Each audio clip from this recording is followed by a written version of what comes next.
그 다음에 이제 우리가 또 구분해야 될 게 가성치매예요. 가성치매. 자, 우리가 가성치매, 가짜치매라는 거군요. 이게 이제 어디서 주로 나타나냐면 노인들의 우울증에서 나타나요. 왜 그러냐면 여러분들이 이제 제가 이런 경우를 봤어요.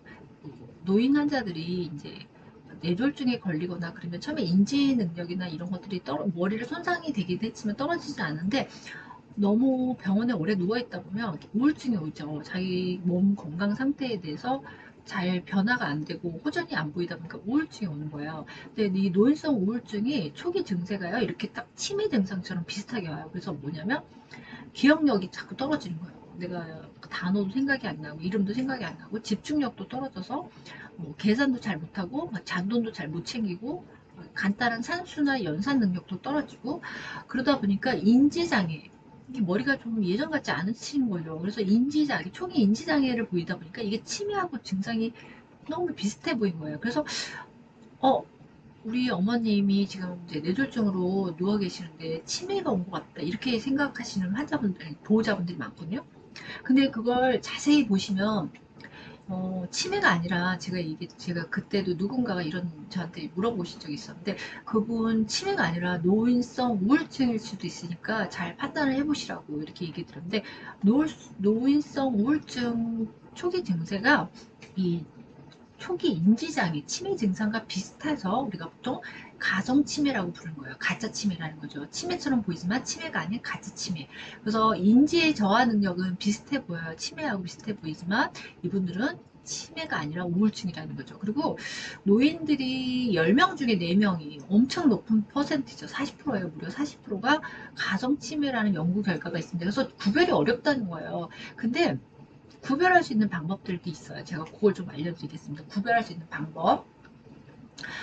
두 질환 증세가 나타나는 순서가 정반대예요. 정반대. 자, 이 무슨 얘기냐면 우울증 환자들은 먼저 어떻게 증상이 나타나냐면 먼저 우울증부터 시작해요. 그러니까 굉장히 의욕이 떨어지고 우울증의 증상들도 보면은 이제 불면증, 잠도 못 자고 의욕도 떨어지고 식욕도 떨어져요. 그래서 우울증 환자들은 처음에 어떤 증상이 나타나냐면 우울증, 그러니까 기운도 없어, 뭐 관심도 없고 뭘 하고 싶은 마음도 없고 뭘 하고 싶지도 않아, 의욕도 없어서 아무것도 하고 싶지 않아 이래요. 우울증 환자들은. 그러다 보니까 에너지가 없어요. 에너지가 떨어지다 보니까 잠을 못 주무세요. 또 밤에 잠을 못 자고요. 또 식욕이 없어요. 밥을 잘 안 먹어요.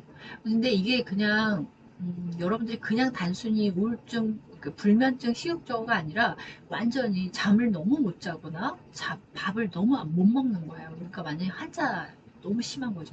이러다 보니까 나중에 이제 기억력도 감퇴되고 막 기억도 떨어지고 이러다 보니까 이게 가성 치매를 의심하거든요.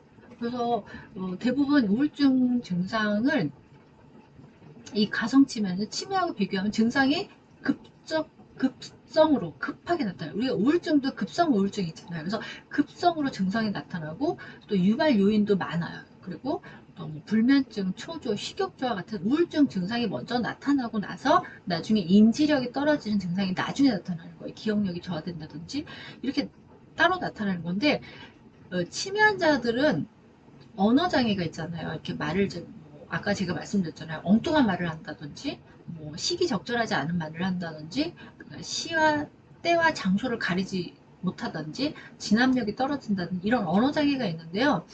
이 가성 치매자들은 그런 장애가 없어요. 그러니까 오늘이 며칠인가요? 물론 기력이 없지만 오늘이 몇 월 며칠이고요. 오늘이 무슨 요일이고 이런 거 다 안다는 거예요. 가성 치매자들. 근데 치매 환자들은 이런 걸 몰라요. 오늘이 몇 주인지 이런 언어 장애가 나타나는 게 차이가 보실 수 있죠. 그래서 우울증 환자들은 우울증 증상이 먼저 나타나고 인지력이 떨어지는 증상이 뒤에 나타나고 증상도 급성으로 나타나고 또 치매 환자한테 보이는 뭐 진압력 이런 장애는 없다. 이게 문제, 이게 차이점이고요. 또 한 가지는 이제 예를 들어서 어떤 증세를 보여서 그 어떤 환자분한테 치매 검사를 조기 한번 받아보시는 게 어떨까요? 이렇게 얘기를 하면 치매 환자들은요. 아니야. 아주 강한 부정을 하는 거야. 난 문제 없어. 나 치매 환자가 아니야. 그러고 과잉 방어를 보이는 게 치매 환자라고 부르고요. 그 다음에 가정 치매 환자는 이렇게 얘기한대요. 우리 검사 한번 받아보자 그러면 아 귀찮아, 난 모르겠어, 병원에 가기 싫어, 기운도 없다, 나가기 싫다, 힘없다, 이렇게 얘기하고, 그러니까 검사 자체를 귀찮아하는 거예요. 에너지가 없다 보니까. 그래서 의욕이 없는 거지 막 과잉 반응을 하진 않는다고 합니다. 그래서 이렇게 가성 치매하고 치매를 여러분들이 잘 구분해 보셔야 되겠죠. 이게 좀 다릅니다.